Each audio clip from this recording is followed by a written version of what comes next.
ಜೊತೆಗೆ ಇಬ್ಬಿಬ್ರು ಹೀರೋಯಿನ್ಸ್ ಬೇರೆ ಇದ್ದಾರೆ ಈ ಸಿನಿಮಾದಲ್ಲಿ. ಇಬ್ಬಿಬ್ರು ಹೀರೋಯಿನ್ ಕೂಡ ಟ್ರಯಾಂಗಲ್ ಲವ್ ಸ್ಟೋರಿ ಅಲ್ಲ, ಅಂದ್ರೆ ಅವರಿಬ್ರು ನಿಮ್ಮನ್ನ ಲವ್ ಮಾಡ್ತಾರೆ ಅಷ್ಟೇ. ಅದನ್ನೆಲ್ಲ ನೀವು ಅಲ್ಲೇ ನೋಡ್ಬೇಕು ಸರ್. ಅವರು ನೀವು ಕೊಟ್ಟಂತಹ ಕಷ್ಟಗಳನ್ನೆಲ್ಲ ಅವ್ರ ಪಾಪ ಹೇಳ್ಕೊಂಡಿದ್ದಾರೆ. ಆಗ್ಲಿ ಹೌದಾ ಹೌದಾ ಹೀರೋ ಜೊತೆಗೆ ಆಕ್ಟ್ ಮಾಡಿದ ಅನುಭವ. ಪಾತ್ರ ಒಂದು ಡಿಫ್ರೆಂಟ್ ಆದ ಒಂದು ರೋಲ್. ಈ ಸಿನಿಮಾ ಇದ್ರೆ ಮಜಾ ಕೊಡ್ತಾರೆ. ಮಿಲನ ಅವ್ರ ಜೊತೆ ಕಾಂಬಿನೇಷನ್ ಇತ್ತು. ಅದಲ್ಲಿ ಕ್ಲೈಮ್ಯಾಕ್ಸ್ ಅಲ್ಲ ಹೇಳ್ಬಿಡ್ತಾರೆ. ಪಾತ್ರ ಮಾತಾಡಲ್ಲ ಅಂತ ಹೇಳಿದ್ರಿ, ಬಟ್ ಎಮೋಟ್ ಮಾಡೋದು ಎಷ್ಟು ಕಷ್ಟ ಇತ್ತು ನಿಮಗೆ ಅಂತ. ನಾನು ಎಂಜಾಯ್ ಮಾಡಿದ್ದೀನಿ ಪಾತ್ರನ. ಯಾರು ನಿಮ್ಗೆ ಸುಮ್ಮನೆ ಹಂಗೆ ಬಂದವಲ್ಲ, from the first frame the end frame ಅವ್ರಿಗೆ ಇರ್ತಾರೆ. ಈಗ ಡಬ್ಬಿಂಗ್ ಟೈಮಲ್ಲಿ ನೀವು ಎಲ್ಲ ಏನಿದೆ ಡಬ್ಬಿಂಗ್ ಮಾಡಕ್ಕೆ, ನಿಮ್ದು ಕೆಲವೊಂದು ಸೀನ್ಸ್ ನೋಡಿದಾಗ ಐ ಥಿಂಕ್ ಮೋಸ್ಟ್ಲಿ ನನಗೆ ಡಗ ಡಗ ಅಂತ ಯಾವ ಸೀನ್ ಹೇಳ್ಬಿಡ್ತಾರೆ ಇವ್ರೀಗ ಅಂತ. ಆರಾಮ್ ಅರವಿಂದ್ ಸ್ವಾಮಿ ಸಿನಿಮಾನ ಜನ ಯಾಕೆ ನೋಡ್ಲೇಬೇಕು? It will have that increase ಅನ್ನೋದು ನನಗೆ I am very much sure. Interval block will be biggest journey. ನಮಸ್ಕಾರ ಸ್ನೇಹಿತರೆ, ನ್ಯಾಷನಲ್ ಟಿವಿಯ ಈ ಒಂದು ವಿಶೇಷ ಸೆಗ್ಮೆಂಟಿಗೆ ಸ್ವಾಗತ. ನಾನು ಸುಜಯ್ ರಾಜ್. ಸ್ನೇಹಿತರೆ, ನಮ್ಮ ಜೊತೆಗೆ ಆರಾಮ್ ಅರವಿಂದ್ ಸ್ವಾಮಿ ಸಿನಿಮಾ ತಂಡ ಇದೆ. ಸೊ ಹೀರೋ ಆದಂತಹ ನಮ್ಮ ಅನೀಶ್ ಅವರು, ಹಾಗೆಯೇ ಹೀರೋಯಿನ್ ಆದಂತಹ ರಿತಿಕಾ ಶ್ರೀನಿವಾಸ್ ಅವರು ನಮ್ಮ ಜೊತೆಗಿದ್ದಾರೆ. ಮಾತಾಡ್ತಾ ಹೋಗೋಣ ಬನ್ನಿ. ರಿತಿಕಾ ಅವರೇ, ಫಸ್ಟ್ಲಿ ಇದು ಕನ್ನಡ ಸಂದರ್ಶನ. ಸೊ ನೀವು ಸಾಕಷ್ಟು ಬೇರೆ ಬೇರೆ ಲ್ಯಾಂಗ್ವೇಜ್ಗಳಲ್ಲಿ ಆ್ಯಕ್ಟ್ ಮಾಡ್ತಿರ್ತೀರಾ ಅಂತ ಅನೀಶ್ ಸರ್ ಹೇಳಿದ್ದಾರೆ. ಹಾಗಾಗಿ ನಿಮಗೆ ಮೊದಲಿಗೆ ಒಂದು ಜಸ್ಟ್ ಒಂದು ಡಿಸ್ಕ್ಲೇಮರ್ ಅಷ್ಟೇ. ಸೊ ಕನ್ನಡದಲ್ಲೇ ಮಾತಾಡಿ ದಯವಿಟ್ಟು. ಸೊ ಸರ್, ಫಸ್ಟ್ಲಿ ಸೊ ಸಿನಿಮಾದ ಹಾಡುಗಳು ಸಿಕ್ಕಾಬಟ್ಟೆ ಆಲ್ರೆಡಿ ಒಳ್ಳೆ ಪ್ರತಿಕ್ರಿಯೆಯನ್ನು ಪಡ್ಕೊಳ್ತಾ ಇದೆ. ಟ್ರೈಲರ್ ಕೂಡ ತುಂಬ ಒಳ್ಳೆ ಪ್ರತಿಕ್ರಿಯೆ ಪಡ್ಕೊಂಡಿದೆ. ಸೊ ಬೇರೆದೇ ನಿಮ್ಮ ಸಿನಿಮಾ ಜರ್ನಿಯಲ್ಲೇ ಒಂದು ರೀತಿ ಬೇರೆ ಥರದ ಸಿನಿಮಾ ಅಂತ ಅನ್ಕೊಳ್ಬೋದು. ಜೊತೆಗೆ ಇಬ್ಬಿಬ್ರು ಹೀರೋಯಿನ್ಸ್ ಬೇರೆ ಇದ್ದಾರೆ ಈ ಸಿನಿಮಾದಲ್ಲಿ. ಸೊ ಹೇಗೆ ಅನಿಸ್ತಾ ಇದೆ ಇಬ್ಬಿಬ್ರು ಹೀರೋಯಿನ್ಸ್ ಇದ್ದಿದ್ದು? ಇಬ್ಬಿಬ್ರು ಹೀರೋಯಿನ್ ಕೂಡ ಟ್ರಯಾಂಗಲ್ ಲವ್ ಸ್ಟೋರಿ ಅಲ್ಲ, ನಾನು ಅದನ್ನೇ ಹೇಳಕ್ ಹೊರಟಿದ್ದೆ. ಅಂದ್ರೆ ಅವರಿಬ್ರು ನಿಮ್ಮನ್ನ ಲವ್ ಮಾಡ್ತಾರೆ ಅಷ್ಟೇ. ಅದನ್ನೆಲ್ಲ ನೀವು ಅಲ್ಲೇ ನೋಡ್ಬೇಕು ಸರ್. ಅವರಿಬ್ಬರು ನನ್ನ ಲವ್ ಮಾಡ್ತಾರೆ, ನಾನಿಬ್ಬರು ಲವ್ ಮಾಡೋದು, ಇದು ಯಾವುದು ಸಿನಿಮಾ ಇಟ್ಟಿಲ್ಲ. ಬಟ್ ಆ ಮಜವಾಗಿ ನಾನು ಪ್ರತಿ ಸರಿ ಆರಾಮ್ ಅರವಿಸಿ ಇಬ್ಬರು ಹೀರೋ ಅಂದ ಕೂಡಲೇ ಟ್ರಯಾಂಗಲ್ ಹಾಕ್ಬಿಡ್ತಾರೆ ಇವ್ರು. ಅವ್ರನ್ನ ಇದಲ್ಲ ನನ್ನ ಸಿನಿಮಾ, ಇದಲ್ಲವೇ ಅಲ್ಲ. ಅದೇ ಮಜವಾಗಿರುವಂಥದ್ದೊಂದು ಆರಾಮ್ ಅರವಿಂದ್ ಸ್ವಾಮಿಯ ಪಾತ್ರ. ಬಟ್ ಒಬ್ಬರಿಗೆ ಮಾತ್ರ ಈಸ್ ವೆರಿ ಟ್ರೂತ್ಫುಲ್. ಅದು ಯಾರು ಅನ್ನೋದು ನೀವು ಸಿನಿಮಾ ಅಲ್ಲಿ ನೋಡಿದಾಗ ಗೊತ್ತಾಗುತ್ತೆ.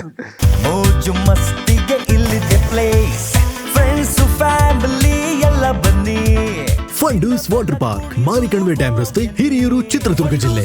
ನಮ್ಮ ಮಲ್ಟಿಲಿಂಗ್ವಲ್ ಆಕ್ಟ್ರೆಸ್ ರಿತಿಕಾ ಅವ್ರ ಜೊತೆಗೆ ಆಕ್ಟ್ ಮಾಡಿದ ಅನುಭವ ಹೇಗಿದೆ?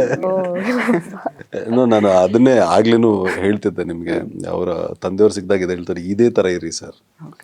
The way you thought your daughter. ಅಂದರೆ ನನಗೆ ಟ್ಯಾಂಟ್ರಮ್ಸ್ ಇಷ್ಟ ಆಗಲ್ಲ, to be very frank. Even I have produce 5 films. ನನಗೆ ಟ್ಯಾಂಟ್ರಮ್ಸ್ ಇಷ್ಟ ಆಗಲ್ಲ. ಫಸ್ಟ್ ಪ್ರೊಡ್ಯೂಸರ್ಸ್ಗೆ ನಾವು ರೆಸ್ಪೆಕ್ಟ್ ಕೊಡಬೇಕು, ಇಲ್ಲ ಪ್ರೊಡ್ಯೂಸರ್ ಹಾಕಿರೋ ದುಡ್ಡಿಗೆ ರೆಸ್ಪೆಕ್ಟ್. ಸೊ ಅದು ಶಿ ಹಸ್.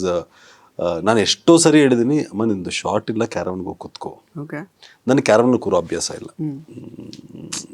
ನಾನು ಇಲ್ಲೇ ಇರ್ತೀನಿ, ನಾನು ಕ್ಯಾರವನ್ ಹೋಗೋದೇ ಇಲ್ಲ. ನನ್ನ door will be used by my producers, ಇಲ್ಲ ನನ್ನ ಫ್ರೆಂಡ್ಸ್ ಅವರು. ಸೊ ಅವ್ರು ಇರ್ತಾರೆ, ನನ್ನ ಡೋರಲ್ಲಿ ನಾನು ಇರೋದಿಲ್ಲ. ಬಿಕಾಸ್ ನಾನು ಇಲ್ಲೇ ಇರ್ತೀನಿ, ಫ್ರೇಮಲ್ಲೇ ಇರ್ತೀನಿ. ನಂದು ಇರಲಿ ಇಲ್ಲದೆ ಇದ್ರು ನಾನು ಇಲ್ಲೇ ಇರ್ತೀನಿ. ಏನು ನಡೀತಿದೆ, ಏನಾಗ್ತಿದೆ ಅನ್ನೋ ಇದು. ಅದ್ರ ಜೊತೆಲಿ ಇವ್ರಿಗೂ ಇರ್ತಿದ್ರು. ನಾನು ನಿಂದು ಶೂಟ್ ಇಲ್ಲ ಸರ್, ಪರವಾಗಿಲ್ಲ, ನಾನು ಇಲ್ಲೇ ಇರ್ತೀನಿ. ಸೊ ಇದೆಲ್ಲವೂ ಐ ಥಿಂಕ್ ನಾನು ಏನೇ ಹೇಳ್ತೀನಿ ಅಂದರೆ, ಕೆಲವು ಸಾರಿ ಇಟ್ಟಾದ್ರೇನೆ ಆಫರ್ ಸಿಗುತ್ತೆ, ಕೆಲವು ಸಾರಿ ಇಟ್ಟಾಗಿಲ್ಲ ಅಂದ್ರೂ ಆಫರ್ ಸಿಗುತ್ತೆ. ಬಿಕಾಸ್ ಆಫ್ ದಿಸ್ ಬಿಹೇವಿಯರ್ ಏನಾಗುತ್ತೆ, ನಮ್ಗೆ ಯಾರಾದರೂ ಒಂದು ಕೇಳಿದಾಗ ಇಲ್ಲ ಈ ಹುಡುಗಿನ ಹಾಕ್ಕೊಡಿ ಚೆನ್ನಾಗಿರುತ್ತೆ, ಈ ಥರ ಒಂದು ರೆಫರ್ ಮಾಡ್ತಿರ್ತೀವಿ. ಇಲ್ಲ ನಮ್ಗೆ ಈ ಇರಿಟೇಷನ್ ಇದ್ದಾಗ ಇಟ್ಟಿದ್ರು ಮತ್ತೆ ನಮಗೆ ಒಂದ್ಸರಿ ಹಿಂಜರಿಕೆ ಇರುತ್ತೆ, ಅಯ್ಯೋ ಬೇಡಪ್ಪ ಇರಿಟೇಟ್ ಆಗುತ್ತಾನೆ, ಸೆಟ್ಟಲ್ಲಿ ಇರಿಟೇಟ್ ಮಾಡ್ತಾರಂತೆ. ಸೊ ಇವೆಲ್ಲ ಬರ್ತದೆ. ಅದು ಯಾವುದು ರಿತಿಕಲ್ಲಿ ಇರಲಿಲ್ಲ. ಮತ್ತೆ ರಿತಿಕಾದ ಇದೆಲ್ಲ ಈಗ ಆನ್ ಕ್ಯಾಮ್ರಾ ಆಯ್ತು, ಆಫ್ ಕ್ಯಾಮ್ರಾ ಅದು ಹೇಳಿದ್ರಲ್ಲ ಅವಾಗಲೇ, ಪರವಾಗಿಲ್ಲ. ಅದಾದ್ಮೇಲೆ ಆಫ್ ಕ್ಯಾಮ್ರಾ ಹಿಂಗೆ ನೀವು ಕೊಟ್ಟಂತಹ ಕಷ್ಟಗಳನ್ನೆಲ್ಲ ಅವ್ರ ಪಾಪ ಹೇಳ್ಕೊಂಡಿದ್ದಾರೆ ಆಗ್ಲೇ. ಹೌದಾ? ಅದು ರೆಕಾರ್ಡ್ ಆಗಿದೆ. ಅವ್ರು ಹೇಳಿದ್ರು, ಹತ್ಕೊಂಡು ಹೇಳ್ಬಿಟ್ರು. Okay, done. ಸೊ ರಿತಿಕಾ ಅವರೇ, ನೀವು ಹೇಳಿ ಇವಾಗ ನಿಮ್ಮ ನಿರ್ಮಾಪಕರು ಪ್ಲಸ್ ಹೀರೋ ಜೊತೆಗೆ ಆಕ್ಟ್ ಮಾಡಿದ ಅನುಭವ. ನೋಡಿ, ನೀವು ಹೊಗಳ್ಬೇಕು, ಅವರು ತುಂಬಾ ಹೊಗಳಿದ್ದಾರೆ ನಿಮ್ ಬಗ್ಗೆ. ಇಲ್ಲ ಅನ್ಸುತ್ತಲ್ಲ, ಪ್ರೊಡ್ಯೂಸರ್ಸ್ ಕೇಳ್ಬೇಕು, ಪೆಂಡಿಂಗ್ ಏನಾದ್ರು ಇದೆಯೇನೋ ಕಟ್ ಮಾಡ್ಬಿಡೋಣ ಅಂತಲಾಗೆ. ಇಲ್ಲ, ನಾನು ಎಂಜಾಯ್ ಮಾಡಿದ್ದೀನಿ ಈ ಫಿಲಮ್ನ. ಆ್ಯಂಡ್ ಮೋಸ್ಟ್ ಇಂಪಾರ್ಟೆಂಟ್ಲಿ ಆ ಕ್ಯಾರೆಕ್ಟರ್ ಇದೆಯಲ್ಲ, ಪಾತ್ರ ಒಂದು ಡಿಫ್ರೆಂಟ್ ಆದ ಒಂದು ರೋಲ್. ನಾನು ಇಲ್ಲಿವರೆಗೂ ಆ ಥರ ಒಂದು ರೋಲ್ ಮಾಡೇ ಇಲ್ಲ. ಬಿಕಾಸ್ ಡೈಲಾಗ್ಸ್ ಸಿನಿಮಾಲ್ ಅವರು ಮೂಗಿ ಡೈಲಾಗ್ಸೇ ಇಲ್ಲ, ಮಾತು ಬರಲ್ಲ, ಮತ್ತೆ ನಡೆಯಕ್ಕೆ ಪ್ರಾಬ್ಲಮ್. ಸೊ ಈ ತರ ಇರುತ್ತೆ ಸಿನಿಮಾ. ಇಡೀ ಸಿನಿಮಾಲಿ ಒಂದು ಡೈಲಾಗ್ ಇರೋದಿಲ್ಲ. ಬಟ್ ಮಜಾ ಕೊಡ್ತಾರೆ ಸಿನಿಮಾ, ಇಡೀ ಸಿನಿಮಾ ಮಜಾ ಕೊಡ್ತಾರೆ, ಇಡೀ ಸಿನಿಮಾ ಇದ್ರೆ ಮಜಾ ಕೊಡ್ತಾರೆ. ಹೌದು. ಇಷ್ಟೆಲ್ಲ ಡ್ರಾಬ್ಯಾಕ್ಸ್ ಇತ್ತು ಕ್ಯಾರೆಕ್ಟರ್ಗೆ, ಬಟ್ ನನ್ನ ಪ್ರಕಾರ ಅದು ಡ್ರಾಬ್ಯಾಕ್ಸ್ ಅಲ್ಲ. ಇಟ್ಸ್ ಲೈಕ್ ಒಂದು ಆಕ್ಟ್ರೆಸ್ ಆಗಿ ನಾನು ಎಷ್ಟು ಆ ಪಾತ್ರಗೆ ತಲುಪ್ಬೋದು, like how much can I invest in that ಅನ್ನೋದೇ ನನಗೊಂದು ಆಪರ್ಚುನಿಟಿ ಥರ ಸಿಕ್ತು ಇದು. ಆ್ಯಂಡ್ ಫಸ್ಟ್ ಟೈಮ್ ಈ ಸ್ಟೋರಿ ಕೇಳಿದ ತಕ್ಷಣ ಒಂದೇ ಒಂದು I got it in my mind is that ನಾನು ಮಾಡಲೇಬೇಕು ಈ ಮೂವಿನ. ಸೊ ಆ ಥರ ಒಂದು ಫೀಲ್ ಇರುವಾಗ you just enjoy it and do it. So ನಾನು ಎಂಜಾಯ್ ಮಾಡಿದೆ ಈ ಫಿಲಮ್ನ. ಆ್ಯಂಡ್ ಹೋಗಿ ಆ ಸೆಟ್ಟಲ್ಲೇ ಇರ್ತಿದ್ದೆ, because obviously Anisha was like such a humble person. So ಅದರಿಂದ I was there in sets. And even ನಮ್ಮ ಡೈರೆಕ್ಟರ್ ಸರು ಅವರು ತುಂಬಾನೇ ಫ್ರೆಂಡ್ಲಿ. ಸೊ ಅದರಿಂದ ನಾನು ಸೆಟ್ಟಲ್ಲಿ ಹೋಗ್ತೀನಿ, I sit and watch. Abhi ಅವರ ಅನೀಶ್, ಅನೀಶ್ ಅಲ್ಲ ಅಭಿ ಹೆಸರೇ ಬರೋದು. ಡೈರೆಕ್ಟರ್ ಜೊತೆ ಇದೆ ಅವ್ರ ಹೆಸರು ಹೇಳ್ತಾರೆ, ನಿಮ್ ಜೊತೆ ಇಲ್ಲ ಇಲ್ಲ ಇಲ್ಲ, ನಾನ್ ಪಕ್ಕದಲ್ಲಿ ನನ್ನ ಹೆಸರು ಬೇರೆ. You have to choose one. No no no, you have to choose one. both of you are like my eyes. ಒಂದು ಕಣ್ಣಿಲ್ಲ ಅಂದ್ರೆ ಏನ್ ಮಾಡ್ಲಿ? ಅವೆಲ್ಲ ಬೇಡ, Abhi or Anish, choose one. ಕೇಳಿ ಕೇಳಿ, only one option, rapid fire ಇದು. Frank answer. ಇಬ್ರು ನಾನು ಎರಡು ಕಣ್ಣು ಇಲ್ಲ, ನಿಜ. ಬಟ್ ಏನೋ ಒಂದು ರೇಷಿಯೋ ಇರುತ್ತಲ್ಲ ಸ್ವಲ್ಪ. ನೋ, ನಿಜ. ಓಕೆ, ಒಂದ್ ಕಣ್ಣು ಹಿಂಗಿದ್ರೆ ಚೆನ್ನಾಗಿ ಕಾಣಿಸಲ್ಲ. ಸೊ ಯಾಕಪ್ಪ ಸೇಫಾಗಿ ಒಂದ್ ಬಿಡಿ, ಆಲ್ರೆಡಿ ಇನ್ನೊಂದು ಚಾನ್ಸ್ ಬೇರೆ ಕೊಡ್ತೀವಿ ಅಂತ ಮಾತಾಡ್ತಾ ಇದ್ರಲ್ಲ, ಅದಕ್ಕೆ ಸೇಫ್ ಗೇಮ್ ಮಾಡ್ತಾ ಇದಾರೆ ಅವರು. ಡೈರೆಕ್ಟರ್ ಅಂತೂ ಚೇಂಜ್ ಆಗ್ತಾರೆ ನೆಕ್ಸ್ಟ್ ಸಿನಿಮಾದಲ್ಲಿ ಅವ್ರಿಗೆ. ಹೀರೋಯಿನ್ ಇವರೇ ಇರ್ಲಿ ಅಂತ. ಸೊ ನನ್ನ ಹೆಸರು ತಗೊಬೇಕು ನೀನು, ನೋಡು, ಯೋಚನೆ ಮಾಡು. Anish is like very sweet. So ಅದರಿಂದ ಇಬ್ರು like equal. Very sweet and single.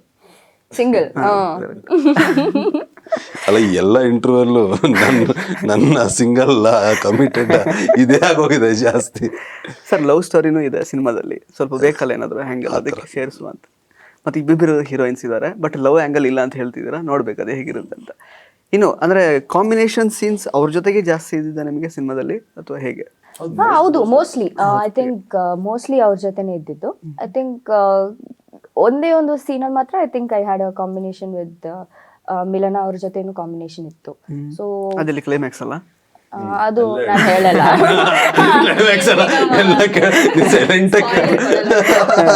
Climax ಅಲ್ಲ, ಇಲ್ಲ ಸ್ಟಾರ್ಟಿಂಗ್ ಅಲ್ಲ, ಇಂಟ್ರೋ ಅಲ್ಲ. ಇಲ್ಲ, ಸೊ ಇದೆ like in some scenes I have combination with both of them. So combinations ಅಂದ್ರೆ like it was very nice. So movie ನೀವು ಹೋಗಿ ನೋಡಿದ್ರೆ ನಿಮ್ಗೆ ಗೊತ್ತಾಗುತ್ತೆ ಲೈಕ್ ಯಾವ ತರ ಇರುತ್ತೆ ಅಂತ. But this is not A triangle love story, ಅದು ಮಾತ್ರ ಆಲ್ರೆಡಿ ಅನೀಶ್ ಸರ್ ಹೇಳಿದ್ರಲ್ಲ. So obviously triangle love story ಅಲ್ಲ. ಸೊ ನೀವು ಹೋಗಿ ಥಿಯೇಟ್ರಲ್ಲಿ ನೋಡಿದ್ರೆ ಗೊತ್ತಾಗುತ್ತೆ. ಕರೆಕ್ಟ್. ಈಗ ನೀವು ಪಾತ್ರ ಮಾತಾಡಲ್ಲ ಅಂತ ಹೇಳಿದ್ರಿ, ಬಟ್ ಎಮೋಟ್ ಮಾಡೋದು ಎಷ್ಟು ಕಷ್ಟ ಆಯ್ತು ನಿಮಗೆ ಅಂತ? ಅದೇ ನಾನು ಹೇಳಿದ್ನಲ್ಲ, ನಾನು ಎಂಜಾಯ್ ಮಾಡಿದ್ದೀನಿ ಈ ಪಾತ್ರನ. ಸೊ ನಾನು ಫೀಲ್ ಮಾಡಿ I went inside that role. Lakshmi ಅನ್ನೋ ಒಂದು ಪಾತ್ರನ ನಾನು I turn into Lakshmi. So ಅದರಿಂದ ಕಷ್ಟ ಏನಿರಲಿಲ್ಲ.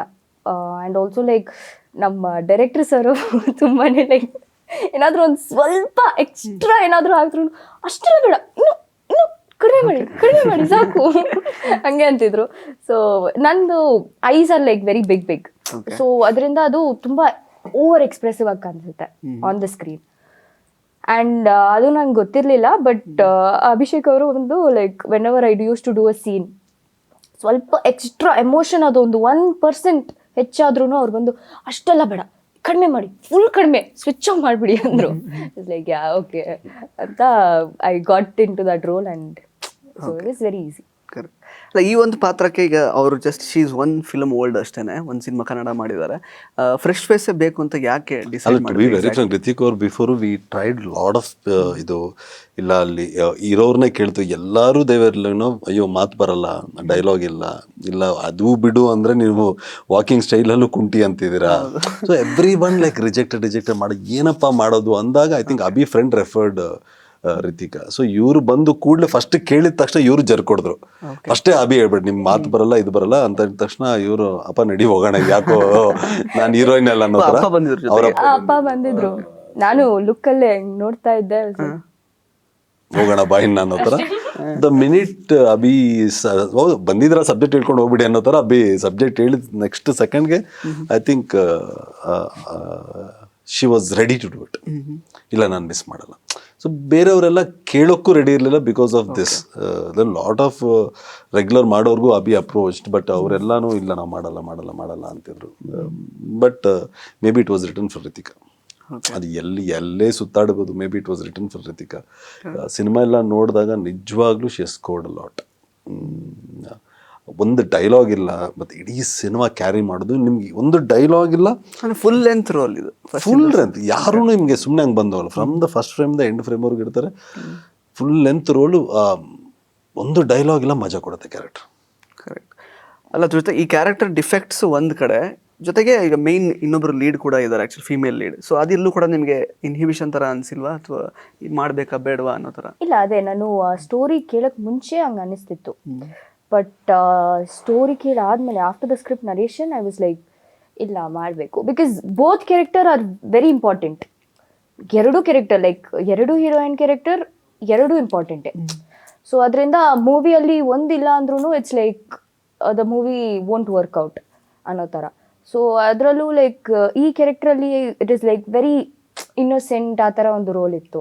ಸೊ ಅದರಿಂದ I was like no, that is a different role, ಇದೊಂದು different roll. So both of the role will get ಅವ್ರದ್ದೊಂದು ಇಂಡಿಪೆಂಡೆಂಟ್ ಒಂದು ಇದು ಸಿಗುತ್ತೆ ಸೊ ಸ್ಕ್ರೀನಲ್ಲಿ. ಸೊ ಅದರಿಂದ both of them will impact the audience. So ನಾನು ಫಿಕ್ಸ್ ಆಗಿಬಿಟ್ಟೆ ನಾನು ಅಲ್ಲೇ, ಲೈಕ್ ಮಾಡಲೇಬೇಕು ಅಂತ. So I didn't have a problem. Correct. ಈಗ ಆರಾಮ್ ಅರವಿಂದ್ ಸ್ವಾಮಿಯಲ್ಲಿ ನೀವೇ ಆ್ಯಕ್ಟ್ ಮಾಡಿದ್ದೀರಾ. ಸೊ ಅನೀಶ್ ಅವರ ಬೇರೆ ಯಾವ ಸಿನಿಮಾಗಳು ನಿಮಗೆ ಬಹಳ ಇಷ್ಟ? ಈಗ 10 ಸಿನಿಮಾ ಮಾಡಿದಾರೆ ಅವ್ರು. ಆ್ಯಕ್ಚುಲಿ ಪಟ ಅಂತ ಒಂದು ಹೇಳ್ಬಿಡಿ ಈಗ list. I've seen Akira, I've seen. Okay. So I liked that. It was very nice. And after that, I don't think so I've seen much of the film, but Akira ಮಾತ್ರ ನೋಡಿದ್ದೀನಿ. Because ಅದು after Aaram Arvind ಸ್ವಾಮಿದು discussion ಆದ್ಮೇಲೆ I went to like saw it and very honest ಅಲ್ಲ? Very honest. ಹಂಗಾದ್ರೆ ನಂಬೋದು ಅದು ಹೇಳಿದ್ ಇಬ್ರು ಎರಡು ಕಣ್ಣುಗಳು ಅಂತ ಹೇಳಿದ್ರು. ಹೌದೌದು. ಹೆಂಗ್ ಮೇಂಟೈನ್ ಮಾಡ್ತೀರಾ ಅಂದ್ರೆ ಇದು ಕಾಜಲ್ ಅದು ಇದು ಅಂದ್ರೆ ಹಿಂಗೆ ಎರಡನ್ನು ಹೆಂಗ್ ಮೇಂಟೈನ್ ಮಾಡ್ತಾರೆ ಕಣ್ಣುಗಳನ್ನ ಅಂತ? ಎಲ್ಲ ಒಂದು ಅಭಿಷೇಕ ಒಂದು ಅನಿಜದಲ್ಲಿ ಮೇಂಟೈನ್ ಮಾಡ್ತಾರೆ. ಎರಡು ಎ ಇದೆ, ಎ ಸ್ಕ್ವೇರ್. ಓಕೆ, ಉತ್ತರ ಕೊಡಿ. ಹೆಂಗ್ ಮೇಂಟೈನ್ ಮಾಡ್ತೀರಾ ಅಂತ? ಕಣ್ಣನ್ನ ಏನಿಲ್ಲ ಸರ್, ಜೆನೆಟಿಕ್ಸು ಅಷ್ಟೇ. ಓಕೆ. ಹಾಗೆ ಇನ್ನು ಆ್ಯಕ್ಚುಲಿ ಈಗ ಇಬ್ಬರು ಕಾಂಬಿನೇಷನ್ ನಮಗೆ ಜಾಸ್ತಿ ಸೀನ್ಸ್ನ ಅಥವಾ ಎಲ್ಲೂ ಟೀಸರಲ್ಲಿ ಟ್ರೈಲರಲ್ಲಿ ಜಾಸ್ತಿ ನೋಡಲಿಲ್ಲ. ನಿಮ್ಮದು ಹೆಂಗಿರುತ್ತೆ ನಿಮ್ಮಿಬ್ಬರದ್ದು ಬಾಂಡಿಂಗ್ ಆ ಥರದ್ದೆಲ್ಲ? ಈಗ ಬರೋ ಟ್ರೈಲರಲ್ಲಿ November 8th ವಿಲ್ ಕತೆ ಹೇಳಲ್ಲ ಅಲ್ಲ, ಬಟ್ ಒಂದು ಮಜಾ, ಒಂದು ಗ್ಲಿಮ್ಸ್ ಏನೋ ನಡೀತಿದೆ ಇವನ್ ಲೈಫಲ್ಲಿ ಅನ್ನೋದೊಂದು ಕಾಣಿಸುತ್ತೆ ಟ್ರೈಲರಲ್ಲಿ. ಇಡೀ ಟ್ರೈಲರ್ ನೋಡಿದಾಗ ಏನು ಹೇಳ್ತಿದ್ರ, ಏನ್ ನಡೀತಿದೆ, ನಾವೇನ್ ಅರ್ಥ ಮಾಡ್ಕೊಬೇಕು, ಇದಂದ್ರೆ ಈ ಕಟ್ಟೆ ಹೋಗಿದ್ದೀವಿ ನಾವು ಟ್ರೈಲರ್. ಅಲ್ಲೇನ್ ನಡೀತಿದೆ, ನಾವೇನ್ ಇದು ಟ್ರೈಲರ್ ಅಂತ ಹೇಳ್ಬೇಕು. ಒಂದ್ಸರಿ November 22nd ಹೋಗಿ ನೋಡ್ಬಿಡೋಣ ಅನ್ಸುತ್ತೆ. ಓಕೆ. ಈಗ ಸಾಂಗ್ಸ್ ಆಲ್ಮೋಸ್ಟ್ ಸಿಚುವೇಶನಲ್ ತರನೇ ಅನ್ನಿಸ್ತಾ ಇದೆ ರಿಲೀಸ್ ಆಗಿರೋದಲ್ಲ. ಮತ್ತೆ ಪ್ಯಾಥೋ ಒಂದು ಯಾವುದೋ ಒಂದು ಇದೆ ಅಂತ ಲಾಸ್ಟ್ ಪ್ಯಾಥೋಸು ಇದೆ, 2-3 ಪ್ಯಾಥೋಸ್ ಇದೆ. ಅದು ಈಗ ಒಂದು ವಿಲ್ ಬಿ ಹುಡುಕುತ್ತಾ ಹೋದೆ ಅಂತ ಒಂದು song very soon in a week will be releasing it. ಈ ನಿಮ್ಮಿಬ್ರು ಕಾಂಬಿನೇಷನ್ ಯಾವ್ದಾದ್ರು ಟ್ರ್ಯಾಕ್ ಇದೆಯಾ? ಎಲ್ಲ ಸಾಂಗು ಎಲ್ಲರೂ ಇದ್ದಾರೆ. ಓಕೆ. ಎಲ್ಲ ಸಾಂಗ್ ಆ ಹುಡುಕುತ್ತಾ ಹೋದೆಯಲ್ಲಿ ಮಿಲನ್ ಅವರು ಇದ್ದಾರೆ, ಇವರು ಇದ್ದಾರೆ. ಸಪ್ರೇಟ್ ಇಲ್ಲವೇ ಇಲ್ಲ. ಹುಡುಕುತ್ತಾ ಹೋದೆ ಅಂತ ಲಿರಿಕ್ ಕೊಡ್ತಾ ರಿತಿಕಾಗ ಅಂದ್ರೆ ಇಲ್ಲ, ಅದು ಮಿಲನ್ ಅವ್ರಿಗೆ ಅಂದ್ರೆ ಇಲ್ಲ, ನನಗೆ ಅಂದ್ರೆ ಎಲ್ಲವೂ ಬ್ಲೆಂಡ್. ಕತೆಗೆ ಹೋಗ್ತಿರ್ತಾರೆ. ಸೆಕೆಂಡ್ ಹಾಫ್ ಅಲ್ಲಿ ಮರ್ಜ್ ಆಗ್ಬಿಡುತ್ತೆ characters. So we have second half ಅಲ್ಲಿ ಇದು ಬಿಟ್ಟು ಒಂದು ಬಿಟ್ ಸಾಂಗ್ಸ್ ಆಗಿ 3-4 ಬರ್ತಿರುತ್ತೆ, ಬಟ್ ಎಲ್ಲ ಪಾತ್ರಗಳಿಗೂ ಅದು ಇರುವಂಥ songs. Not like we don't have ನಂದೇ ಸೋಲೋ ಜರ್ನಿ ಹುಡುಕೊಂಡೆಲ್ಲೋ ಹೋಗ್ಬಿಟ್ಟು ಅನ್ನೋದೇನಿಲ್ಲ, ಇಬ್ಬರು ಇರ್ತಾರೆ ಜೊತೆಯಲ್ಲೇ. ಸೊ ಈ ಥರ ಒಂದು ನಡೆಯುವಂಥ ಇದು. ಕರೆಕ್ಟ್. ಈಗ ಡಬ್ಬಿಂಗ್ ಟೈಮಲ್ಲಿ ನೀವು ಆ್ಯಕ್ಚುಲಿ ನಿಮ್ಮ ಸೀನ್ಸ್ಗಳನ್ನೆಲ್ಲ ನೋಡಿರ್ತೀರಾ ಆಸ್ ಅನ್ ಆಡಿಯನ್ಸ್? ಏನಿದೆ ಡಬ್ಬಿಂಗ್ ಮಾಡಕ್ಕೆ? ಏನೂ ಇಲ್ಲ. ಓಕೆ. ಇದೀನಿ ಡಬ್ಬಿಂಗ್ ಟೈಮಲ್ಲಿ. ಅದೇ ಫಸ್ಟ್ ಟೈಮು ನಮ್ಮ ಡೈರೆಕ್ಟರ್ ಸರ್ ಕಾಲ್ ಮಾಡಿ ಹೇಳಿದ್ರು, ಸರ್ ನಮ್ಮ ಡ್ಯಾಡಿ ಹತ್ರ, ಸರ್ ಡಬ್ಬಿಂಗ್ ಇದೆ ಬನ್ನಿ ಅಂತ. ನಮ್ಮ ಡ್ಯಾಡಿ, ಸರ್ ಮೂಗಿಗೆ ಏನು ಡಬ್ಬಿಂಗ್ ಇರುತ್ತೆ ಸರ್ ಅಂದ್ರು. So yeah obviously, but dubbing ಇಲ್ಲ. ಬಟ್ ಕೆಲವು ವಾಯ್ಸಸ್ ಆ ಥರ ಒಂದಷ್ಟು ಅದು ಮಾತ್ರ ಅದಿತ್ತು. ಸೊ ಇಲ್ಲ ಆಸ್ ಅನ್ ಆಡಿಯನ್ಸ್ ನೀವು ನೋಡುವಾಗ ಯಾವುದು ಪಾಯಿಂಟ್ ವರ್ಕ್ ಆಗಬಹುದು ಜನಗಳಿಗೆ ಅಂತ ಅನಿಸಿದೆ ನಿಮಗೆ? ನಾನು ಆಕ್ಚುಲಿ ಮೂವಿ ನೋಡಿಲ್ಲ, ಬಟ್ ಕ್ಲಿಪ್ಸ್ ನೋಡಿದ್ದೀನಿ. So I think mostly you saying only my character ಅಂತನಾ? ಸೊ ನನ್ನ ನಿಮ್ದು scenes ಕ್ಯಾರೆಕ್ಟರ್ ಗಳೆಲ್ಲ ನನ್ನ ನೋಡುವಾಗ? ಸೀನ್ಸ್ ಅಲ್ಲ, ನನ್ನ ಸೀನ್ಸಲ್ಲಿ ಪ್ರಾಬಬ್ಲಿ ಇಟ್ಸ್ ಜಸ್ಟ್ ಲಕ್ಷ್ಮಿ ಅನ್ನೋ ಒಂದು ಕ್ಯಾರೆಕ್ಟರ್ ಇದೆಯಲ್ಲ, ಸೊ ಅವ್ರದ್ದು ಒಂದು ಐ ಥಿಂಕ್ ಮೋಸ್ಟ್ಲಿ ಇಲ್ ವರ್ಕೌಟ್ ಆನ್ ಅದು ಫುಲ್ ನನಗೆ ಡಗ ಡಗ ಅಂತ ಯಾವ ಸೀನ್ ಹೇಳ್ಬಿಡ್ತಾರೆ ಇವ್ರೀಗ ಅಂತ ನಾನು ಯಾವ್ದಮ್ಮ ಇಂಪಾರ್ಟೆಂಟ್ ಸೀನ್ ಯಾವ್ದೋ ರಪ್ಪಕ್ಕೆ ಅಂದ್ಬಿಟ್ಬಿಟ್ರೆ ಇಲ್ಲಿ ಅಂತ. Mostly I think Lakshmi character ಆ ಕ್ಯಾರೆಕ್ಟರ್ ಡೆವಲಪ್ ಆಗಿದೆಯಲ್ಲ, I think that itself has a very big impact. ಆ ಕ್ಯಾರೆಕ್ಟರ್ ಡೆವಲಪ್ಮೆಂಟ್ ಒಂದು ಮೂಗಿ ಕಾಲ್ ಇರಲ್ಲ, ಸೊ ಐ ಥಿಂಕ್ ಅದೇ ಒಂದು ಇಂಪ್ಯಾಕ್ಟ್ಫುಲ್ ಆದ ಒಂದು ರೋಲ್. ಸೊ ಅದರಿಂದ I think as soon as you see the film ಅಂದ್ರೇನೆ ಲಕ್ಷ್ಮಿ ಇಸ್ ವೆರಿ ಇಂಪ್ಯಾಕ್ಟ್ಫುಲ್. ನೀವು ಸೀನ್ಸ್ ಈ ಸೀನಲ್ಲೇ ಇಂಪ್ಯಾಕ್ಟ್ ಬರುತ್ತೆ, ಈ ಸೀನಲ್ಲಿ ಇಂಪ್ಯಾಕ್ಟ್ ಬರುತ್ತೆ ಅಂತ ಹೇಳಕ್ಕಾಗಲ್ಲ. ಸೊ ನೋಡಿದ ತಕ್ಷಣ ನಿಮ್ಗೆ ಗೊತ್ತಾಗ್ಬಿಡುತ್ತೆ. ಇಂಟ್ರೊಡಕ್ಷನ್ಗೆ ಫೀಲ್ ಆಗ್ಬೋದು ಆ ಲಕ್ಷ್ಮಿ ಏನ್ಬಿಡುತ್ತೆ. ಇಂಟ್ರಡಕ್ಷನ್ ಅಲ್ಲ, ಇಂಟ್ರಡಕ್ಷನ್ ಅಲ್ಲೇ ಗೊತ್ತಾಗ್ಬಿಡುತ್ತೆ ನಿಮ್ಗೆ. ದೆನ್ ಶೋ ದ ಇಂಟ್ರಡಕ್ಷನ್ ಅಲ್ವಾ, ಅದ್ರಲ್ಲೇ ಒಂದು ಇಂಪ್ಯಾಕ್ಟ್ ಬರುತ್ತೆ ನೀವು ಆಡಿಯನ್ಸ್ಗೆ. ಓಕೆ. ಸೊ ಈಗ ನಿಮ್ಗೆ ಅಂದ್ರೆ ಬಿಗ್ ರಿಲೀಸ್ ನಿಮ್ಮ ಕರಿಯರಲ್ಲಿ ಆಗ್ತಾ ಇರೋದು ಇದು ಫಸ್ಟ್ ಟೈಮ್ ಆ್ಯಕ್ಚುಲಿ ಈ ಸಿನಿಮಾನೇ ಅಲ್ವಾ? ಸೊ ಅಂದ್ರೆ ನೀವೇನು ಎಕ್ಸ್ಪೆಕ್ಟ್ ಮಾಡ್ತಿದ್ದೀರಾ ಮುಂದೆ ಈ ಸಿನಿಮಾ ನಂತರ ಯಾವ ರೀತಿ ನಿಮಗೆ ಅವಕಾಶಗಳು ಸಿಗಬಹುದು, ಆಪರ್ಚುನಿಟೀಸ್ ಅದ್ರ ಬಗ್ಗೆ ಎಲ್ಲ ಹೇಳೋದಾದ್ರೆ ಯಾವ ಥರ ಇಂಪ್ಯಾಕ್ಟ್ ಕ್ರಿಯೇಟ್ ಮಾಡ್ಬೋದು ಇದು ಆಡಿಯನ್ಸಲ್ಲಿ ಪ್ಲಸ್ ಸಿನಿಮಾ ಇದರಲ್ಲಿ? ಐ ಥಿಂಕ್ ಭಟ್ರು ಸರ್ ಬ್ಯಾನರ್ ಒಂದು ಮಾಡ್ತಿದ್ದಾರೆ. ಸೊ ಆಲ್ರೆಡಿ ನಡೀತಿದೆ ಆ್ಯಕ್ಚುಲಿ, ಪ್ರಾಜೆಕ್ಟ್ಸ್ ನಡೀತಿದೆ. ಆ್ಯಂಡ್ ಒಂದೊಂದು ಪ್ರಾಜೆಕ್ಟಲ್ಲೂ ಒಂದೊಂದು ಡಿಫ್ರೆಂಟ್ ಆದ ಒಂದು ರೋಲ್ಸ್. ಸೊ ಇದರಲ್ಲಿ ಈ ಥರ ಇರ್ತೀನಿ, ಆ್ಯಂಡ್ ನೆಕ್ಸ್ಟ್ ಫಿಲಮಲ್ಲಿ ಫುಲ್ ಆನ್ ಡಿಫ್ರೆಂಟ್ ಒಂದು ಪಾತ್ರ. ಸೊ ಅದರಿಂದ I think I have as a versatile actress ಆಗಿ ನಾನು ಒಂದು ಇಂಪ್ಯಾಕ್ಟ್ ಕ್ರಿಯೇಟ್ ಮಾಡ್ಬೋದು ಆಡಿಯನ್ಸಲ್ಲಿ. ಸೊ ಯಾ ಇನ್ನು ಅನೀಸ್ ಸರ್ ಆ್ಯಕ್ಚುಲಿ ಇನ್ನೇನೆಲ್ಲ ಆ್ಯಕ್ಚುಲಿ ನಿಮ್ಮ ಸಿನಿಮಾದಲ್ಲಿ ಇಂಪಾರ್ಟೆನ್ಸ್ ಇರುತ್ತೆ, ಬೇರೆ ಪಾತ್ರಗಳು ಎಲ್ಲದೂ ತುಂಬ ಚೆನ್ನಾಗಿರುತ್ತೆ ಅಂತ ಹೇಳಿದ್ರೆ, ಸೊ ಕೆಲವೊಂದಷ್ಟು ನಿಮಗೂ ಅನಿಸಿರುತ್ತೆ ಈ ಪರ್ಟಿಕ್ಯುಲರ್ ಪಾಯಿಂಟಲ್ಲಿ ಜನಕ್ಕೆ ಹೈ ಕೊಡುತ್ತೆ, ಎಮೋಷನಲ್ ಹೈ ಆಗಿರ್ಬೋದು ಆ ಥರದ್ದೆಲ್ಲ? Ananthu character towards climax end of the film ನಾನು ಶಾರ್ಟ್ ಇದ್ದಾರೆ ಅವರು ಅನಂತು ಇಲ್ಲ ಅದು character there is one point in the climax cinema ಹಂಗಿರುತ್ತೆ, ಒಂದು ರೇಂಜಿಗೆ ನಗಿಸ್ತಾನೆ. ಒಂದು ಪಾಯಿಂಟಲ್ಲಿ ನಾನು ಡೀಟೇಲ್ಸಲ್ಲಿ ಕೂರುವಾಗ ನಾನು ಎಲ್ಲರಿಗೂ ಹೇಳಿದ್ದೀನಿ ಈ ಸೀನ್ ಬರುತ್ತೆ, ಒಂದು ಪಾಯಿಂಟಲ್ಲಿ ಅನಂತು ಬಂದು ನಿಂತ್ಕೊತಾನೆ, ಲೇ ಅರವಿಂದ ಬಾರೋ ಇಲ್ಲೇ ಅಂತಾನೆ. People will start laughing for that. ನಾನು I am just waiting. So scene ಹೇಳ್ಬೇಡಮ್ಮ ಯಾವುದೊಂದು ಅವರು ಇದ್ದಾರೆ ಸೀನಲ್ಲಿ. ಸೊ ಆ ಪಾಯಿಂಟಲ್ಲಿ I can imagine that I want to see that. ನಾನು ಅಲ್ಲಿ ನಿಂತಿರಬೇಕು, ಹೌಸ್ಫುಲ್ ಆಗಿರುತ್ತೆ, ಅವನ ಎಂಟ್ರಿಗೆ ಇಡೀ ಥಿಯೇಟರ್ ನಗ್ತಾರೆ. ಅಥವಾ ಕ್ಲೈಮ್ಯಾಕ್ಸಲ್ಲಿ ಆ ಮೂಮೆಂಟಲ್ಲಿ ಇವಂದೇ ಆದಂಥ ಇವನೇ ತಲೆನೋವು ಇದ್ದಾಗ ಅವ್ನು ಬಂದಲೇ ಅಂತಾನೆ ಹಂಗಿರುತ್ತೆ ಆಡಿಯನ್ಸ್ ಇಂದ. ಸೊ ಇವೆಲ್ಲ ಒಂದಷ್ಟು ಪಾಯಿಂಟ್ಸ್ ಅಂದ್ಕೊಂಡಿದ್ದೀನಿ ಸಿನಿಮಾಲಿ. ಯಾವ ಪಾಯಿಂಟಲ್ಲಿ ಅವ್ರಿಗೆ ತುಂಬ ಫೀಲ್ ಆಗುತ್ತೆ, ಕಾಡುತ್ತೆ, ಯಾವ ಪಾಯಿಂಟಲ್ಲಿ ಅವ್ರಿಗೆ ಈ ಸೀನ್ ವರ್ಕೌಟ್ ಆಗುತ್ತೆ. ಆ್ಯಂಡ್ ಎಸ್ಪೆಷಲಿ ಇಂಟ್ರೋಲ್ ಬ್ಲಾಕ್ ಅಂತೂ ಅವರು ಹಂಗೆ ಜರ್ಕ್ ಹೊಡಿತಾರೆ. ಏನು ಹಿಂಗೆ ಹೇಳ್ಬಿಟ್ರೆ ಒಂದು ನಿಮಿಷ ಏನೋ ಆ ಜರ್ಕ್ ಅಂತೂ ಕೊಡ್ತೀವಿ. Interval block will be biggest jerk. ಹಂಗೆ ಒಂದ್ಸರಿ ಹಿಂಗೆ ಅನ್ನುತ್ತೆ ಆಡಿಯನ್ಸ್ಗೆ. ಹಂಗೆ ಅನ್ಸ್ಬಿಟ್ಟು ಏನು ಹಿಂಗಾಗೋಯ್ತು, what did I watch, okay ನಾನು ನೋಡಿದ ನಿಜಾನ, ಆಗಿದ್ದು ನಿಜಾನ, ಏನಿದು ಅನ್ನೋ ಕನ್ಫ್ಯೂಷನಲ್ಲಂತೂ ಇಂಟ್ರೋಲ್ ಬ್ಲಾಕಿಂದ ಆಚೆ ಬರ್ತಾವೆ. Like what did I watch, ಏನಾಗಿತ್ತು ಅಲ್ಲಿ, ಆ ಇದ್ರಲ್ಲಾಗ ಸೆಕೆಂಡ್ ಹಾಫ್ ಓಪನ್ ಆಗುತ್ತೆ. ಆ ಜರ್ಕ್ ಅಂತೂ ಕನ್ಫರ್ಮ್, ಯಾರೇ ನೋಡಲಿ ಆ ಜರ್ಕ್ ಅಂತೀರಿ ಏನು ನೋಡಿದೆ ನಾನೀಗ, ಇದೇನಿದೆ ಹಿಂಗಾಗೋಯ್ತು ಅನ್ನೋದೊಂದು ಬಂದೇ ಬರುತ್ತೆ.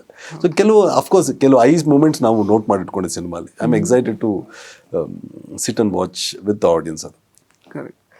ರತಿಕಾ ಅವರ ಆ್ಯಕ್ಚುಲಿ ಸ್ಟ್ರಾಂಗ್ ಫಿಮೇಲ್ ಕ್ಯಾರೆಕ್ಟರ್ಸ್ ಅನ್ನುವಂಥದ್ದು ಇಟ್ಸ್ ಕ್ವೈಟ್ ಎ ರೇರಿಟಿ. ಅಂದರೆ ಗೊತ್ತಲ್ಲ, ನಾರ್ಮಲಿ ಈಗ ಮೇಲ್ ಡಾಮಿನೆಂಟ್ ಸಿನಿಮಾ ಇಂಡಸ್ಟ್ರಿ ಅಂತಲೇ ಕರಿಬಹುದು ಎಲ್ಲ ಆಲ್ಮೋಸ್ಟ್ ಇಂಡಿಯನ್ ಫಿಲಮ್ ಇಂಡಸ್ಟ್ರಿನ. ಯಾಕಂದರೆ ಫೀಮೇಲ್ ಕ್ಯಾರೆಕ್ಟರ್ಸ್ನ ಅಷ್ಟು ಪ್ರಾಮಿನೆಂಟಾಗಿ ಬರೆಯುವಂತಹ ನಿರ್ದೇಶಕರುಗಳು ಅಥವಾ ರೈಟರ್ಸ್ ಬಹಳ ಕಡಿಮೆ ಇದೆ. ನಿಮಗೆ ಫಾರ್ ಎಕ್ಸಾಂಪಲ್ ಈಗ ಈ ಸಿನಿಮಾದಲ್ಲೇ ತುಂಬ ಸ್ಟ್ರಾಂಗ್ ಅಂತ ನೀವು ಹೇಳ್ತಾ ಇದ್ದೀರಾ. ಇದನ್ನು ಹೊರತುಪಡಿಸಿ ಈಗ ನಮ್ಮ ಕನ್ನಡ ಚಿತ್ರರಂಗದಲ್ಲಿ ಎಷ್ಟೊಂದು ಜನ ಫೀಮೇಲ್ ಲೀಡ್ಸ್ ಅಂದರೆ ಅವ್ರದ್ದೇ ಆದಂತಹ ಛಾಪನ್ನು ಮೂಡಿಸಿದ್ದಾರೆ. They have created their own niche. Kannada ಆಡಿಯನ್ಸ್ನ ಎಲ್ಲ ಥರದಲ್ಲೂ ವರ್ಸಟೈಲ್ ಆಗಿ ರೀಚ್ ಆಗೋದಕ್ಕೆ ಏನು ಪ್ರಿಪರೇಷನ್ ಇದೆ ನಿಮಗೆ ಅಂತ? ಇಲ್ಲ, it's not A mail dominated field ಅಂತ ಹೇಗೆ ಹೇಳ್ತೀರಾ? ಬಿಕಾಸ್ ರೈಟಿಂಗ್ ನಾನು ಹೇಳ್ತಿರೋದು ಬಿಕಾಸ್ ಆಡಿಯನ್ಸ್ ಪುಲ್ ವೈಸ್ ನೋಡಿದ್ರೆ ಆಬ್ವಿಯಸ್ಲಿ ಹೀರೋ ಯಾರಿದಾರೋ ಅವರೇ ಫಸ್ಟ್ ಇಂಪ್ಯಾಕ್ಟ್ ಆಡಿಯನ್ಸ್ಗೆ. ಸೊ ಅದರಿಂದ it's based on them only the movie runs and all of that ಇರುತ್ತೆ. ಸೊ ಬಟ್ ಫೀಮೇಲ್ ಪ್ರೆಸೆನ್ಸ್ ಅಂದರೆ I think obviously female presence ಈ ಫಿಲ್ಮಲ್ಲಿ ಇದೆ. ಎರಡು ಫೀಮೇಲ್ ಪ್ರೆಸೆನ್ಸ್ ಇದೆ. And obviously Milana ಅವ್ರದ್ದು ವೆರಿ ಸ್ಟ್ರಾಂಗ್ ರೋಲ್ ಆ್ಯಂಡ್ ನಂದು ಒಂದು ಸ್ಟ್ರಾಂಗ್ ರೋಲ್. ಆ್ಯಂಡ್ ಅದರಿಂದ I think Abhishek sir is done his part in like enhancing his female leads. Okay. So ಅದು ತುಂಬಾ ಒಂದು ನನಗೆ ತುಂಬ ಇಡಿಸಿದೆ ಈ ಫಿಲಮ್. ಬಿಕಾಸ್ ಹೀರೋಯಿನ್ಸ್ಗೆ ಆ ಒಂದು ಇಂಪ್ಯಾಕ್ಟ್ ಕೊಡೋದಂದ್ರೆ ಇಟ್ಸ್ ವೆರಿ ತುಂಬ ಕಡಿಮೆನೆ ಆ್ಯಕ್ಚುಲಿ ನೀವು ಹೇಳಿದ್ರಲ್ಲ. So obviously when it comes to story writing ಕಡಿಮೆನೆ. ಬಟ್ ಇದರಲ್ಲಿ 2 ಹೀರೋಯಿನ್ಸ್ ಅಂದರೆ ಆಡಿಯನ್ಸ್ ನೋಡೋಕ್ಕೆ ಒಂದು ಮಜಾ ಇರುತ್ತೆ. And they will come and watch it. And ಅದೊಂದು it's not like in a different way, like glamorous ಆಗಿ ಬಂದು ನೋಡೋದು ಬೇರೆ. ಬಟ್ ಇದರಲ್ಲಿ ಎಮೋಷ್ನಲಿ ಆ ಒಂದು ಪಾತ್ರ ಇದೆಯಲ್ಲ, ಎಮೋಷ್ನಲಿ ಅದು ಇಂಪ್ಯಾಕ್ಟ್ ಮಾಡುತ್ತೆ. ಸೊ ಅದರಿಂದ ಆಡಿಯನ್ಸ್ ಬಂದು ನೋಡಿದ ತಕ್ಷಣ ಅವರು ಫೀಮೇಲ್ ಲೀಡ್ ಅಂದರೆ ಈ ಥರ ಇರಬೇಕು ಅಂತ ಒಂದು ಫೀಲಿಂಗ್ ಬರುತ್ತೆ ಅವ್ರಿಗೆ. So I think Abhishek sir is done a very good work in that. Correct. ಇನ್ನು ಈ ಸಿನಿಮಾಗೆ ಅಕೀರಾ ಪ್ರೊಡ್ಯೂಸರ್ಸ್ ಮತ್ತು ಗುಲ್ಟು ಪ್ರೊಡ್ಯೂಸರ್ಸ್ ಇಬ್ಬರು ಬಂದು ಮಾಡ್ತಿರೋದು, ಅದು ಕೂಡ ಒನ್ ಆಫ್ ದ ರೀಸನ್ಸ್ ಈಗ ನಮಗೆ ಸಿನಿಮಾ ನೋಡೋದಕ್ಕೆ. ಅಂದರೆ ಅವರಿಬ್ಬರು ಬಂದು ಮಾಡ್ತಿದ್ದಾರೆ ಅಂದರೆ ಏನೋ ಇರಬೇಕು ಇದ್ರಲ್ಲಿ ಕಂಟೆಂಟ್ ವೈಸ್ ಅಂತ. ಅವರಿಬ್ಬರನ್ನ ಅಪ್ರೋಚ್ ಮಾಡಿದ್ದು ಒಪ್ಸೋ ಕೆಲಸ ಹೇಗಾಯಿತು ಅಂತ ನನಗೆ ಗೊತ್ತಾಗ್ತಿದ್ದು. ಅಕಿರಾ ಪ್ರೊಡ್ಯೂಸರ್ಸು ಗುಲ್ಟು ಪ್ರೊಡ್ಯೂಸರ್ಸ್ ಅದು ನನಗೆ ಅವ್ರು my best friends. So Srikanth is there with me from ಅಕಿರಾಯಿಂದ. ಆ ಸಿನಿಮಾದ ಎಲ್ಲ ಸಿನಿಮಾನು ಈ was part of the production. So ನಾವು ಜೊತೆಲೇ ಇರೋದು. ಪ್ರಶಾಂತ್ ಈಸ್ ಲೈಕ್ ಬ್ರದರ್, ಜೊತೆಲೇ ಇರ್ತಾರೆ. ಸೊ ಕೊಲಾಬ್ರೇಟ್ ಅಂತ ಬಂದಾಗ ನಾನು ಎಲ್ಲ ಸಿನಿಮಾಲೂ ಇವ್ರ ಜೊತೆ. ನೀವು ಇನ್ಫ್ಯಾಕ್ಟ್ ನೋಡ್ಬೋದು ಬೆಂಕಿಯಲ್ಲಿ ಅಫ್ಕೋರ್ಸ್ ಶ್ರೀಕಾಂತ್ ವಾಸ್ ಬಿಸಿ ಅಂದ್ಬಿಟ್ಟು ಪ್ರಶಾಂತ್ ಓಡಾಡ್ತಿದ್ರು ಬೆಂಕಿ promotion. He was not the producer but ಓಡಾಡ್ತಿದ್ರು. ಸೊ ನಮ್ದೆಲ್ಲ ಇದ್ದಾಗ ಓಕೆ ಕೊಲಾಬ್ರೇಟ್ ಆದರೆ ಚೆನ್ನಾಗಿರುತ್ತಲ್ಲ. ಐ ನೋ ಪ್ರಶಾಂತ್ ಅದು separate and I know Srikanth ಅದು ಸಪ್ರೇಟ್. ಸೊ ಇಬ್ಬರು ಕೊಲಾಬ್ರೇಟ್ ಆದರೆ ಚೆನ್ನಾಗಿರುತ್ತೆ ಅಂತ ಥಾಟ್ ಬಂದಾಗ ಸೊ ನಮಗೆ okay this Aaram Arvind Swamy will be the good choice ಅನಿಸ್ತು. ಆ್ಯಂಡ್ ಬೆಳಿಗ್ಗೆ ನಾನು ಯಾವಾಗಲೂ ಅದಂತಿತ್ತು, ಸಿನಿಮಾನೂ ಇವ್ರ ಜೊತೆನೆ, ಬೆಳಿಗ್ಗೆ ಎದ್ರು ಇವ್ರ ಜೊತೆನೆ, ಮೀಟ್ ಆದರೂ ಇವ್ರ ಜೊತೆನೆ, ಕಾಫಿನೂ ಇವ್ರ ಜೊತೆನೆ. ಏನರೋ ನನಗೆ ಬೋರ್ ಆಗ್ಬಿಟ್ಟಿದೆ ಕಡೆ ನೋಡಿ ಫೇಸ್ ಅನ್ನೋದು. ಅಂದರೆ ನನಗೆ ಬೇರೆ ಪ್ರಪಂಚ ಇಲ್ಲ. ಸಿನಿಮಾಲಿ ಕಿತ್ತಾಡ್ಬಿಡ್ತೀವಿ, ಅಫ್ಕೋರ್ಸ್ ಇದ್ದೇ ಇರುತ್ತಲ್ಲ ಏನೋ ಒಂದು ಕ್ರಿಯೇಟಿವ್ ಕಿತ್ತಾಡ್ಬಿಡ್ತೀವಿ. ಕಿತ್ತಾಡ್ಬಿಟ್ಟಾದ್ಮೇಲೆ ಹೋಗೋದು ಮತ್ತೆ ಇವ್ರಿಗೆ ಫೋನ್ ಹಾಕ್ಬೇಕು, ಎಲ್ಲಿದೆ ಕಾಫಿ ಕುಡಿಯೋಣವ ಅಂತ. ಯಾಕೆ ಕಿತ್ತಾಗಿರೋದು ಮನ್ಸಲ್ಲಿ ಇಟ್ಕೊಳಕ್ಕಾಗಲ್ಲ, ಮತ್ತೆ ಕಾಫಿಗೆ ಇಲ್ಲೇ ಹೋಗ್ಬೇಕು. ಈ ತೌಕಾಟದಲ್ಲಿ ನಿಜವಾಗ್ಲೂ ತುಂಬ ಕಷ್ಟ ಇದು. ತುಂಬ ಅನ್ಸುತ್ತೆ ಏನೋ ಫ್ರೆಂಡ್ ಜೊತೆ ಇಲ್ಲಿ ತೀರ ಕಿತ್ತಾಡ್ಬಿಟ್ಟಿರ್ತೀವಿ, ಏನು ಕಿತ್ತಾಡ್ಬಿಡ್ತೀವಿ. ಮತ್ತೆ ಸಾಯಂಕಾಲಕ್ಕೆ ಇವರೇ ಸಿಗ್ಬೇಕು, ಇನ್ನು ಬೇರೆಯವ್ರು ಇಲ್ವಲ್ಲ ನನಗೆ ಗತಿ. ಇದೇ ಇವರೇ ಸಿಗಬೇಕು. ಒಂದು ಡಿಸ್ಅಡ್ವಾಂಟೇಜ್ ಏನಂದ್ರೆ ರೆಮ್ಯುನರೇಷನ್ ಸಿಗಲ್ಲ. ಕಾಫಿ ಕುಡಿಸ್ಬಿಡ್ತಾರೆ, ಬಂದ್ರು ಶೂಟಿಂಗ್ ಮಾಡೋಣ, ಕಾಫಿ ಒಂದು ಕಾಫಿ ಕುಡಿದ್ಬಿಟ್ಟು ಶೂಟಿಂಗ್ ಶುರು ಹಚ್ಕೊಂಡ್ಬಿಟ್ರು. ಓಕೆ. ಒಂದು ಫ್ಯಾಮಿಲಿ ಥರನೇ ಇದ್ರು, ಸಿಬ್ಲಿಂಗ್ಸು ಬ್ರದರ್ಸ್ ಥರನೇ. ಸೊ ಇನ್ನು ಕೊನೆಯದಾಗಿ ನಾವು ಆ್ಯಕ್ಚುಲಿ ಎಲ್ರಿಗೂ ಇದೇ ಪ್ರಶ್ನೆ ಕೇಳ್ತೀವಿ. ಅಂದರೆ ಆಡಿಯನ್ಸ್ಗೆ ಕನ್ಸ್ಯೂಮ್ ಮಾಡೋದಕ್ಕೆ ಸಾಕಷ್ಟು ಕಂಟೆಂಟ್ ಇದೆ ಇವಾಗ. ಆರಾಮ್ ಅರವಿಂದ್ ಸ್ವಾಮಿ ಸಿನಿಮಾನ ಜನ ಯಾಕೆ ನೋಡಲೇಬೇಕು ಮಿಸ್ ಮಾಡ್ದೇನೆ? ಯಾಕೆ ನೋಡಬೇಕು ಅನ್ನೋದಕ್ಕೆ ನನಗೇನಾಗ್ಬೋದು ಅನಿಸುತ್ತೆ ಅಂದರೆ, ಆರಾಮ್ ಅರವಿಂದ್ ಸ್ವಾಮಿ ಮೇ ಬಿ ಫಸ್ಟ್ ಡೇ ನನ್ನ ರೆಗ್ಯುಲರ್ ವಾಚಸ್ ವಿಲ್ ಕಮ್. ನನಗೆ ಗೊತ್ತಿರುತ್ತಲ್ಲ ಈ ಸಿನಿಮಾ ಇಷ್ಟು ಜನ ಬಂದಿದ್ರು. ಈ ಸರಿ ಆ regular watches will make it 10 times more. Okay. I am not saying ನನಗೆ ಪ್ರಮೋಷನ್ ಮಾಡಿದ ಕೂಡಲೇ ಪ್ರಮೋಷನ್ ನೋಡಿದ ತಕ್ಷಣ ಬಂದ್ಬಿಡ್ತಾರೆ, ಫುಲ್ ಇದಾಗ್ಬಿಡ್ತಲ್ಲ. ನನ್ನ regular watches will be regularly come. ಈ ಸಿನಿಮಾ ಬರ್ತೀನಿ ಅಂತ ಬರ್ತಾರೆ. ಈ ಸರಿ ಅವ್ರೇನೋ ತೀರ ಪ್ರೌಡಾಗಿ ಹೋಗಿ ಆಚೆ ಹೇಳ್ಕೊತಾರೆ, ಸರಿಯಾಗಿ ಬಂದಿದೆ ಹೋಗಿ ನೋಡ್ರು. So this will multiply. I strongly tell, ಫ್ರೈಡೇಗಿಂತ ಸ್ಯಾಟರ್ಡೇ ವಿಲ್ ಬಿ ಗ್ರೇಟ್, ಸ್ಯಾಟರ್ಡೇಗಿಂತ Sunday will be great, and Monday it will have greater then this 3 days. I am believing that it will have that increase ಅನ್ನೋದು ನನಗೆ I am very much sure. ಈ ಸಿನಿಮಾಗಂತೂ ಯಾಕೆ ನೋಡ್ಬೇಕಂದಾಗ ನಿಮ್ಮ ಪಕ್ಕದವ್ರನ್ನ ಹೋಗಿ ಕೇಳಿ ಈ ಸರಿ. ಅಂದರೆ ನೋಡ್ಕೊಂಬಂದಿರ ನಿಮ್ಮ 10 ಜನದಲ್ಲಿ ಯಾರೋ ಒಬ್ಬ ಹೋಗಿರ್ತಾನಲ್ಲ, ಅವನೇ ಹೇಳ್ತಾನೆ ಯಾಕೆ ನೋಡ್ಬೇಕು ನಮ್ಮ ಸಿನಿಮಾ ಅಂತ. ರಿತಿಕಾ ಅವರು ನೀವು ಹೇಳಿ. ಸೊ ಫಸ್ಟ್ ನಿಮ್ಮ 2 ಕಣ್ಣುಗಳಿಗೋಸ್ಕರ. ಹೌದಾ? ಅಲ್ಲ ಅಂದರೆ ಹನೀಶ್ ಮತ್ತು ಅಭಿಷೇಕ್ ಶೆಟ್ಟಿ ಅವರಿಗೆ. Okay, done. So first and foremost ಅಂದರೆ ಪೀಪಲ್ ಆಡಿಯನ್ಸ್ ಸಿನಿಮಾ ಬರೋದೇ ಒಂದೇ ಒಂದು ಮೇನ್ ರೀಸನ್ ಅಂದರೆ ಎಂಟರ್ಟೈನ್ಮೆಂಟ್. ಆ್ಯಂಡ್ ಎಂಟರ್ಟೈನ್ಮೆಂಟ್ ಮತ್ತು ಆ 2 hours ಆಡಿಯನ್ಸ್ ಕೂರಬೇಕು ಆ ಮೂವಿ ನೋಡೋಕ್ಕೆ. ಮತ್ತು ಮಧ್ಯದಲ್ಲಿ ಎಲ್ಲಾದರೂ ಬೋರ್ ಹೊಡೀತಂದರೆ ದಟ್ಸ್ ಇಟ್, ಆಡಿಯನ್ಸ್ದು ಅಟೆನ್ಷನ್ ಸ್ಪ್ಯಾನ್ ಹೋಗ್ಬಿಡುತ್ತೆ. ಬಟ್ ಈ ಫಿಲಮಲ್ಲಿ ಎಂಟರ್ಟೈನ್ಮೆಂಟ್ ಇದೆ, ಪ್ಲಸ್ ಆ ಒಂದು ಸಸ್ಪೆನ್ಸ್ ಇದೆ. ಸೊ ಕೂರ್ತಾರೆ audience full on. Even after interval ಹೇಳಿದ್ರು ನಮ್ಮ ಅನೀಶ್ ಅವರು, ಲೈಕ್ ಇಂಟರ್ವಲಲ್ಲಿ ವಾಟ್ ಹ್ಯಾಪೆಂಡ್ ಅಂತ ಒಂದು ಕ್ವೆಶನ್ ನಿಲ್ಲುತ್ತೆ ಆಡಿಯನ್ಸ್ ಅಲ್ಲಿ. ಸೊ ಬಂದು ಸೆಕೆಂಡ್ ಇಂಟರ್ವಲ್ ನೋಡ್ತಾರೆ, ಪಕ್ಕ ಕೂರ್ತಾರೆ. And after that also even climax ಅಲ್ಲೂ ನಿಮಗೊಂದು ಆ ಒಂದು ಎಂಟರ್ಟೈನ್ಮೆಂಟ್ ಸಿಗುತ್ತೆ. ಸೊ ಇದರಲ್ಲಿ audience will be entertained full throughout the film. Audience will be entertained. So ಅವ್ರು ಬಂದು ನೋಡ್ಲೇಬೇಕು ಈ ಸಿನಿಮಾನ ಥಿಯೇಟರ್ ಅಲ್ಲಿ, ಬಿಕಾಸ್ ನೋಡ್ಲೇಬೇಕು. ಇಲ್ಲ ನಾನಿದ್ದೀನಿ ಎಂಟರ್ಟೈನ್ಮೆಂಟ್ಗೋಸ್ಕರ ನೋಡ್ಬೇಕು. ನಾನಿದ್ದೀನಿ ನೋಡ್ಲೇಬೇಕು. ಸಾರಿ, ನೋಡ್ಲೇಬೇಕು. ರಿತಿಕ್ ಅವ್ರು ಹೇಳ್ತಾರೆ ಅಷ್ಟೇ, ನೋಡ್ಲೇಬೇಕು. ನೋಡಿಲ್ಲ ಅಂದ್ರೆ ಗೊತ್ತಲ್ವಾ, ಅಯ್ಯೋ ಏನು ಶಾಪ್ ಆಗ್ಬಿಡ್ತೀಯ. ಇಲ್ಲ ಇದು ಈ ತರ ಒಂದು ಎಂಟರ್ಟೈನ್ಮೆಂಟ್ ಬರುತ್ತಲ್ಲ ಥಿಯೇಟರ್ ಅಲ್ಲಿ. So audience has to come and watch it. ಅವಾಗ ಗೊತ್ತಾಗುತ್ತೆ ಲೈಕ್ ಈ ತರ movies they have to they have to engage in such movies because ಈ ಒಂದು ಮೂವೀಸ್ ಆಡಿಯನ್ಸ್ಗೋಸ್ಕರನೇ ಮಾಡಿರೋದು.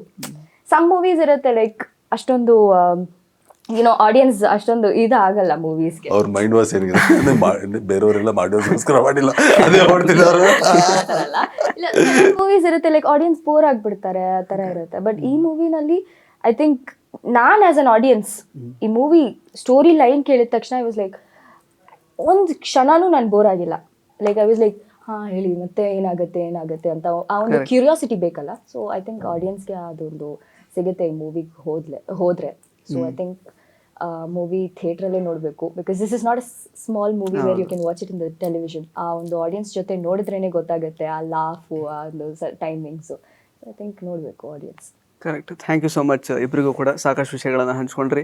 ಅನೀಶ್ ಅವ್ರಿಗೋಸ್ಕರ ಈ ಸಿನಿಮಾ ನೋಡಲೇಬೇಕು, ಬಟ್ ರಿತಿಕಾ ಅವ್ರಿಗೋಸ್ಕರ ನೋಡಲೇಬೇಕು. ಅವ್ರು ಹೇಳಿದ್ದಾರೆ ಕಂಪಲ್ಸರಿ, ನೋಡಿಲ್ಲ ಅಂದರೆ ಅವರು ಮತ್ತೆ ಗೊತ್ತಿಲ್ಲ ಅದು ಏನಾಗುತ್ತೆ ಅಂತ. ಸೊ ಮತ್ತೆ ಅವ್ರು ಒಂದು ಕಣ್ಣು ಅಭಿಗೋಸ್ಕರ ನೋಡಲೇಬೇಕು. ಹೌದು, ಇನ್ನೊಂದು ಕಣ್ಣು ಕರೆಕ್ಟ್ ನೋಡಿ. ಸೊ ಆಲ್ ದ ಬೆಸ್ಟ್ ಇಬ್ಬರಿಗೂ, ಒಳ್ಳೇದಾಗಲಿ ನವೆಂಬರ್ 22ನೇ ತಾರೀಕು. ಸೊ ಸ್ನೇಹಿತರೆ, ಇದಿಷ್ಟು ರಿತಿಕಾ ಶ್ರೀನಿವಾಸ್ ಮತ್ತು ಅನೀಶ್ ಅವರ ಮಾತುಗಳು. ಆರಾಮ್ ಅರವಿಂದ್ ಸ್ವಾಮಿ ಸಿನಿಮಾ ಇದೇ ನವೆಂಬರ್ 22ನೇ ತಾರೀಕು ನಿಮ್ಮ ಸಮೀಪದ ಚಿತ್ರಮಂದಿರಗಳಲ್ಲಿ ಬಿಡುಗಡೆ ಆಗ್ತಾ ಇದೆ. ಈ ಸಿನಿಮಾನ ತಪ್ಪದೆ ಥಿಯೇಟ್ರಲ್ಲೇ ನೋಡಿ. ಧನ್ಯವಾದಗಳು.